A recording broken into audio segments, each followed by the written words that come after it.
चलिए आज हम स्टार्ट करते हैं अकाउंट्स के जो है लेक्चर फर्स्ट हम आज से स्टार्ट करने जा रहा हूँ।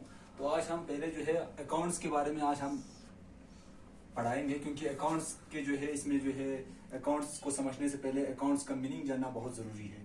तो हम सबसे पहले हम अकाउंट्स के बारे में जो है उसका डेफिनेशन हम पता करेंगे क्या है उसका डेफिनेशन। तो स्टार्ट करते हैं। पहले क्या होती है कि अकाउंटिंग का मीनिंग क्या है। अकाउंटिंग का पहले मीनिंग ये है, अकाउंटिंग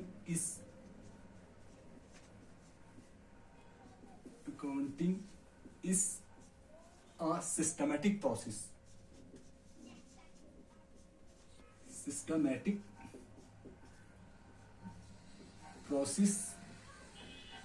of identifying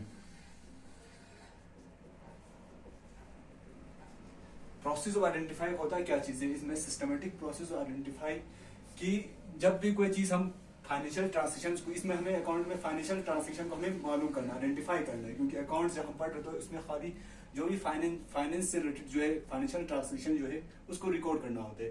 तो हमें प्रोसेस ऑफ आइडेंटिफाई कैसे पता आइडेंटिफाई करेंगे, तो हमें जो है उसका कोई सोर्स ऑफ डॉक्यूमेंट, एविडेंस या रिसीप्ट हमें हमारे पास आ जाएंगे जब हम कोई चीज परचेज करेंगे। फॉर एग्जाम्पल हमने कोई असेट परचेज किया, मशीनरी परचेज किया, तो machinery account debit to machinery जब हम परचेज करेंगे तो हम उस रिकॉर्ड करने से पहले जो हमें उसका जो है प्रोसेस हमें जानना जरूरी है। वो हम कैसे जानेंगे, क्योंकि हमारे पास क्या आएंगे कि उसका एक बिल आएंगे या रिसीव आएंगे, उसके बेस पे हम क्या करेंगे उसको रिकॉर्ड करेंगे। तो हमें पता लग जाएंगे कि हाँ भाई ये फाइनेंशियल नेचर की है कि नहीं है। क्योंकि बिल जब आते हैं तो मान लो हम कोई सेलफोन परचेज करेंगे या कोई भी चीज परचेज करेंगे, उसका बिल बना के देते हैं हमारे पास, ठीक है। तो बिल से हम क्या आइडेंटिफाई करेंगे, हाँ भाई ये फाइनेंशियल ट्रांजेक्शन है। तो प्रोसेस आइडेंटिफाई में ये सब होते हैं, ठीक है।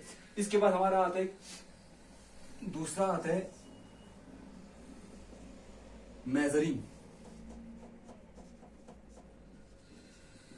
ये इसी डेफिनेशन के अंदर accounting systematic process identify measuring, ठीक है।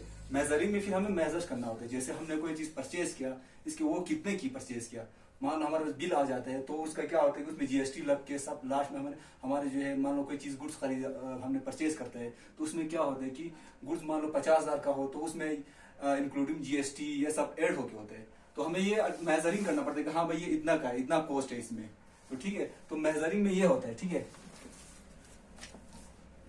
इसके बाद हम क्या करते हैं, रिकॉर्डिंग। अब मेजर करने के बाद हम रिकॉर्ड करें। रिकॉर्ड का मतलब ये है कि हम उस चीज को रिकॉर्ड करेंगे। हम क्या करते हैं, रिकॉर्डिंग में हम जो है जनरलिटीज बनाए जाते हैं। जनरलिटीज में हम रिकॉर्ड कब करेंगे, हमारे हम जो चीज जो मतलब जो ट्रांजेक्शन फाइनेंशियल ट्रांजेक्शन आइडेंटिफाई हो जाते हैं, हमने कोई चीज बिल हम उसको देख के हमें आइडेंटिफाई हो जाते हैं कि हाँ ये फाइनेंशियल नेचर के है कि नहीं, है फाइनेंशियल ट्रांजेक्शन हुआ कि नहीं हुआ। तो उसके बेस पे हम जो है क्या होते हैं, वाचर्स के बेस पे या सोर्स ऑफ डॉक्यूमेंट के बेस पे हम उसको रिकॉर्ड करते हैं, ठीक है। जनरल एंट्रीज बनाते हैं, रिकॉर्डिंग में जनरल एंट्रीज बनाते हैं, ठीक है। इसके बाद रिकॉर्डिंग के बाद क्लासिफाई होता है, क्लासिफाइंग। इसमें ऐसा होता है रिकॉर्डिंग में तो हम जनरल एंट्रीज में तो हम रिकॉर्डिंग में सब चीज को रिकॉर्ड करते हैं, जितने फाइनेंशियल ट्रांजेक्शन है। जैसे परचेज की एंट्री होता है, परचेज वो भी जनरल एंट्रीज में हम उसमें मतलब रिकॉर्ड करते हैं, उसमें जनरल एंट्रीज में बनाए जाते हैं। सेल्स की भी हम जनरल एंट्रीज में लिखते हैं, मतलब मल्टीपल ट्रांजेक्शन होते हैं वो हम जो है जनरल एंट्रीज में हम उसको रिकॉर्ड करते हैं। तो अभी इसमें क्लासिफाई में ये होता है कि उसको हम डिवाइड करते हैं, उसको क्लासिफाई करते हैं। अलग अलग अकाउंट बनाए जाते हैं। जैसे सेल्स के नाम से जितने भी सेल्स के नाम से ट्रांजेक्शन हो उसको सेल्स के नाम से अकाउंट बनाए जाते हैं, ठीक है। परचेज के नाम से जितने भी ट्रांजेक्शन हो परचेज के नाम से अलग अकाउंट बनाए जाते हैं। और डिस्काउंट के नाम से भी होते, कैश के नाम से होते, क्योंकि कैश की ट्रांजेक्शन होते रहते हैं हमारे जो है उसमें, तो कैश के नाम से भी अलग ट्रांजेक्शन बनाए जाते हैं। तो इसमें क्लासिफाई में होता है, ठीक है। इसके बाद समराइजिंग होता है। समराइजिंग में इसके बाद क्लासिफाई करने के बाद हमारे ट्रायल बैलेंस बनते हैं इसमें, ठीक है। ट्रायल बैलेंस बनते हैं। ट्रायल बैलेंस जब बनते हैं, जब हमारा जो है तब बनते हैं जब हम क्लासिफाई करने के बाद जो है क्लासिफाई अलग अलग लेजर्स बनाते हैं। लेजर्स में हम जो सेल्स के नाम से भी अलग हम एक अकाउंट खोलते हैं, परचेज के नाम से बनाते हैं अकाउंट, तो उसके नाम से लास्ट में जो बैलेंस सीडी जो आता है, ठीक है, उसका एक ट्रायल बैलेंस बनाया जाता है। ट्रायल बैलेंस के बाद हम क्या करते हैं, इसमें प्रॉफिट एंड लॉस अकाउंट बनाते हैं इसमें, ठीक है। Profit and loss account, balance sheet, ठीक है। इसमें जो है समराइजिंग करते हैं, इसमें प्रेजेंट करते हैं। प्रॉफिट एंड लॉस अकाउंट का स्टेटमेंट बनाया जाता है, बैलेंस शीट बनाए जाते हैं, ठीक है। समराइजिंग में ये सब होते हैं, ठीक है। इसके बाद जो है हमारा जो है इंटरप्रेटिंग होता है।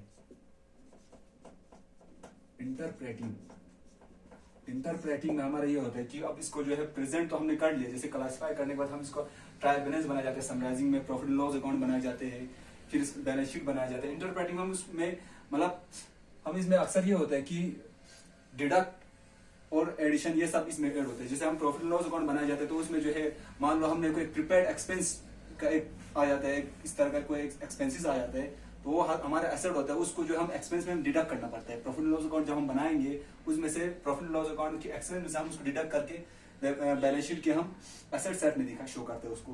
तो ठीक है, ये सब इंटरप्रेटिंग में होता है। उसमें हम क्या करते हैं इंटरप्रेटिंग में, और हमारे जो है ग्रॉस प्रॉफिट, नेट प्रॉफिट, ये सब हम आइडेंटिफाई हो जाते हैं इसमें। तो हमें ये इंटरप्रेटिंग में ये सब होता है। ठीक है, फिर बैलेंस शीट में हमारे एसेट एंड लायबिलिटीज को हमें इक्वल दिखाना पड़ता है। फाइनेंशियल पोजीशन को हमें मतलब डिटरमाइन करने के लिए उसको जो है हमें बैलेंस शीट में लास्ट में हम ये सब ऐड करना होता है। ठीक है, इंटरप्रेटिंग होते हैं। फिर होता है, फिर इसके बाद हमारा आता है कम्युनिकेटिंग फाइनेंशियल इंफॉर्मेशन। ठीक है, इंफॉर्मेशन अब हमारे लास्ट में क्या है, इंटरप्रेटिंग में हम मतलब ग्रॉस प्रॉफिट, नेट प्रॉफिट या हमारे फाइनेंशियल पोजीशंस जो है हमारे पता लग जाते हैं, डिटरमाइन हम कर लेते हैं। इसके बाद क्या होता है कि हमें जो है कम्युनिकेट करते हैं यूजर्स को अपने। सबसे पहले क्या होता है कि जो सीईओ होता है कंपनी का, सीईओ आता है, वो अपना प्रॉफिट पता लग जाएगा उसको। फिर इसके बाद जो है हमारे क्या होता है कि गवर्नमेंट को टैक्स देना होता है, वो भी हम जब हमारे प्रॉफिट एंड लॉस अकाउंट में जो हमारा नेट प्रॉफिट क्या है, लॉस है, वो हम आइडेंटिफाई कर लेते हैं। इसके बाद हम उसको गवर्नमेंट को टैक्स भी देते हैं। इसके बाद हमारे इन्वेस्टर होते हैं, उसमें उनको भी डिविडेंड देना होता है। तो हम प्रॉफिट एंड लॉस अकाउंट के बाद जो है हमारे जो इंटरप्रेटिंग में जो है हमारा ये सब हम आइडेंटिफाई कर लेते हैं कि हाँ भाई हमारा जो है बिजनेस का पोजीशन कैसा है, फाइनेंशियल पोजीशन कैसा है, बैलेंस शीट हमारा इक्वल है कि नहीं है, ये सब हम आइडेंटिफाई कर लेते हैं। इसके बाद जो है हम अपने यूजर्स को हम इस चीज का इन्फॉर्मेशन दिया जाता है। इसके बाद जो है और प्लानिंग भी हमारा स्टार्ट होता है कि हाँ इन फ्यूचर हमारे जो है कंपनी का क्या कितना प्रॉफिट है, कितना लॉस है, वो हम इसके हिसाब से इसको बेस मान के जो है हमारा जो मैनेजमेंट जो है इस प्रॉफिट एंड लॉस अकाउंट को बेस मान के जो है बनाते हैं प्लानिंग।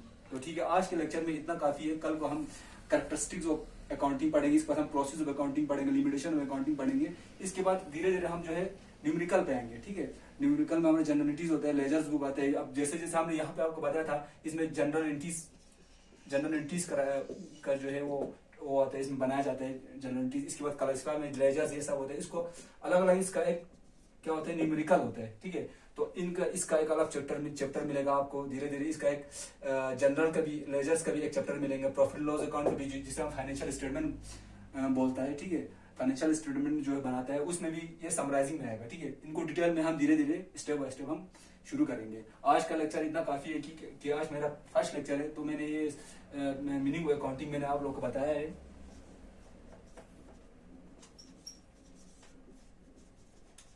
क्योंकि ये अकाउंटिंग जो है मीनिंग समझना बहुत जरूरी है। बगैर मीनिंग के फिर हम अकाउंट कैसे पढ़ सकेंगे? क्योंकि मीनिंग हर चीज को, किसी भी चीज को पढ़ने से पहले उसका मीनिंग समझना बहुत जरूरी है और कैरेक्टरिस्टिक्स जानना बहुत जरूरी है। ठीक है, तो आज का लेक्चर इतना काफी है। कल को हम कैरेक्टरिस्टिक्स, फीचर्स या ये आपका जो है क्या होता है एडवांटेज ऑफ अकाउंटिंग, ये सब हम पढ़ाए जाएंगे। प्रोसेस ऑफ अकाउंटिंग ये सब कल हम दूसरा लेक्चर में स्टार्ट करेंगे। क्योंकि आज मेरा पहला दिन है, कॉमर्स का लेक्चर है। ठीक है, अकाउंटिंग का, अकाउंट असिस्टेंट का जो भी तैयारी करने के लिए जो भी मतलब अप्लाई कर रखा है वो भी जोड़ सकते हैं हमारे इस यूट्यूब चैनल पे। तो आज के लिए इतना काफी है। Thank you.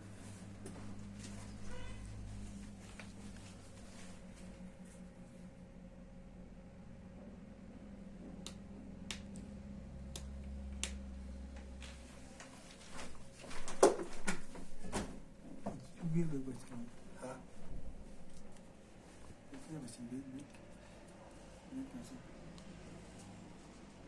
जो खोसा मामा बस